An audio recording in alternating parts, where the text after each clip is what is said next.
Do you ever feel there aren't enough hours in a day to achieve everything you want? This feeling of running behind your task and not having the time to do the things that are most important to you. We all know these moments. What's important that we pause then and take a new perspective, learning from the ones who achieved great things and trying to apply their strategies to our own lives. Which is why we have a look at the 5 things most productive people do every day to become more focused and productive ourselves.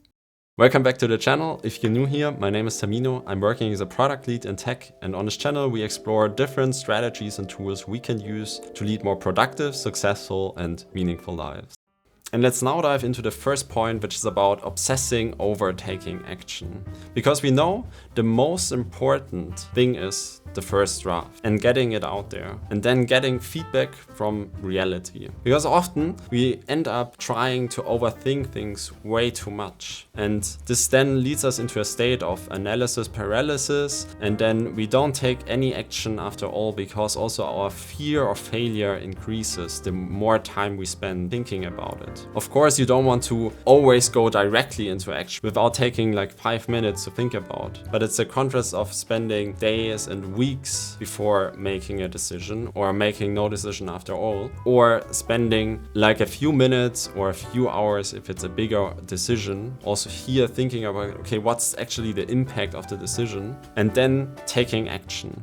And the next step is about envision and plan. Because if you don't plan, you become part of somebody else's plan. And here referring back to number 1, where we were talking about being action focused and not thinking too much about it, which is often the case for day-to-day decisions. But when you're thinking about your life in general, so the more macro impacts, then it's much more important to spend more time on the planning and not going right into action. Because this then leads to you becoming part of somebody else's intention and leading to a life where you're then suddenly wake up and wonder why you're living the life you're living. And it's actually not the one you wanted in the beginning. And then really thinking about, okay, how would then my day-to-day look like? And is this something I want? Or do I actually want something else? Because often on a high level view, it might look nice to do some kind of job. But if you look at the day-to-day, it might not be that interesting and you would rather do something else. So here really thinking about the details and maybe also reaching out to others who are working in this field to understand what your life would be if you were to go after that. It's like when you would go to an airport and just take any random plane, no matter where it takes you, and then you land there and you wonder, okay, that's actually not where I wanted to go.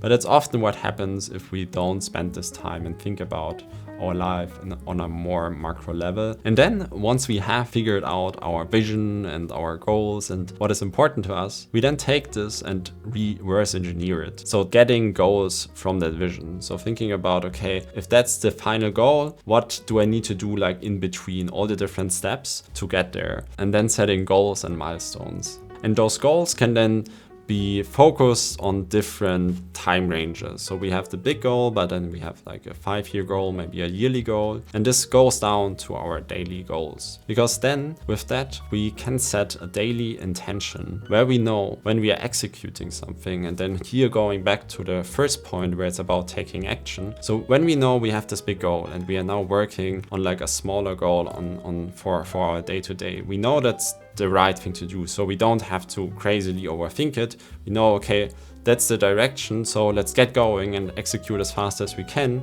and get feedback so we can then also adjust our path towards our end goal. And by making this planning and having those goals, we also make sure that we put the most important things first and we don't get easily distracted by other things. Though what we also need to say that also, if we spend a lot of time about our vision and planning everything out, it won't be perfect from the start. Because the thing is, when we start to work towards that goal, we will get feedback and we learn. Because maybe one assumption we made is wrong, so we need to adjust it. And it already happened to me a few times where I just learned something new and then adjusted the things I was doing accordingly. And to make this possible, we need to make sure we have scheduled reflections and taking time to review our vision here and then and making those adjustments.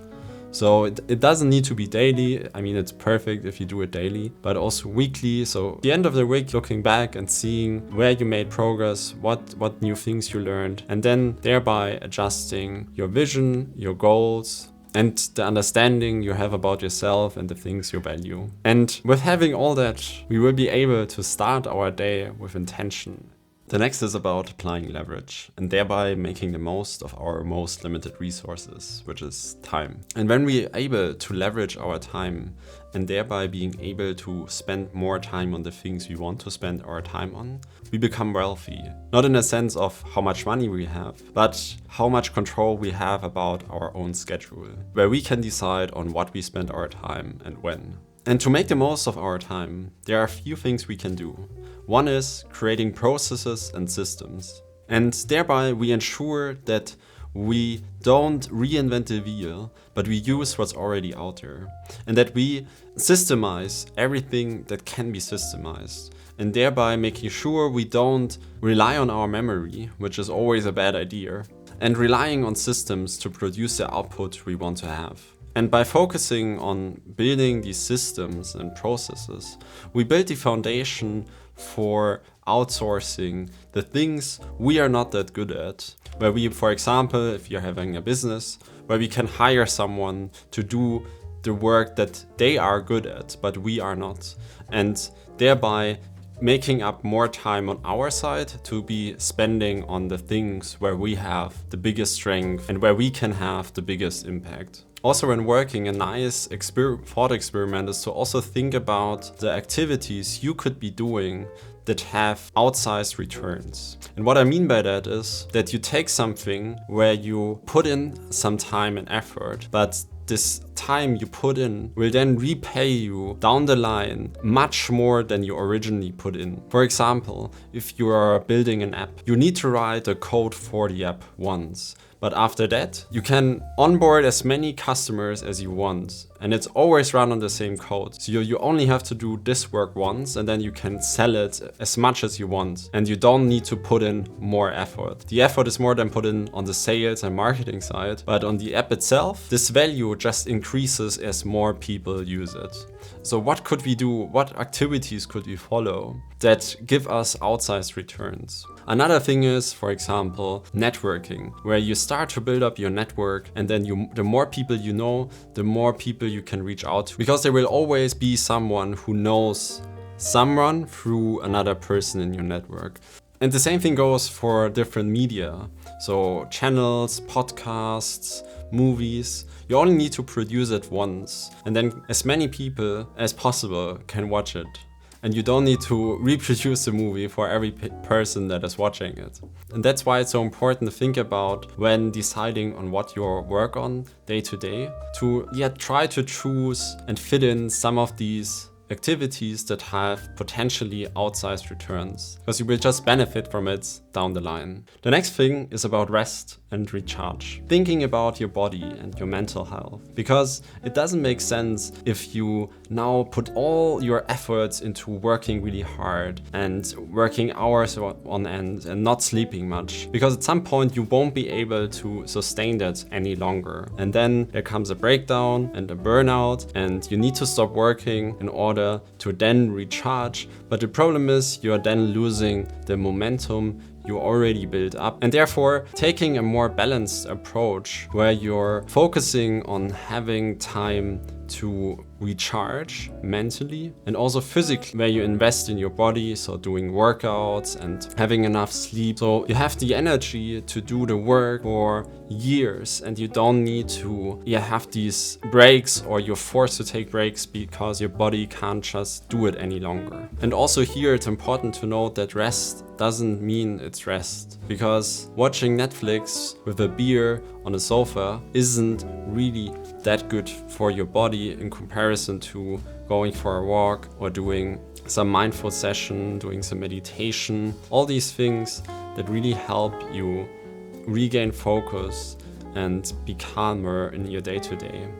And therefore creating the energy to do great work consistently for years. And therefore the mode should be steady long-term growth versus short-term highs. Because short-term highs are mostly not that maintainable. And that's also one of my focus points this year, because I'm also more leaning towards doing a lot of work and not focusing too much on this rest and recharge. But I just learned that it doesn't make sense, and we need to really keep focused on taking care of our body and taking the time to recharge and really regain energy so we can do the things we want to do for a long time.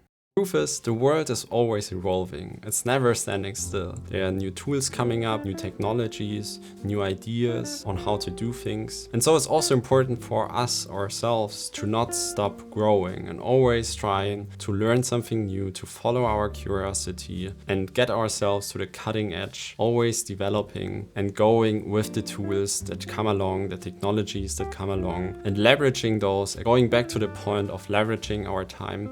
All that helps us to reach new heights and therefore have more time and be more productive. Because the thing is, there's nothing like staying right where you are. Because either your strength is decreasing or is it increasing, but it's pretty hard to maintain this level. It's like when you go to the gym and build a great body and then you stop working out. Your muscles will be gone at some point if you don't keep working out. And the same is true for our skills and our mind. Always invest in growth, learn a new topic, expand your perspective on things. And thereby you have more focus and be happier and more fulfilled in life, because you have full control of your time and you will be able to decide what you do and when you do it. And next to all the things we just talked about, spending time by yourself can also increase your productivity and focus. I made a video about it, which you can check out right here if you're interested. If you enjoyed this video, make sure to hit the like button, subscribe if you want to see more content like this. And with that, remember, keep growing, keep striving, and I will see you in the next one. Peace.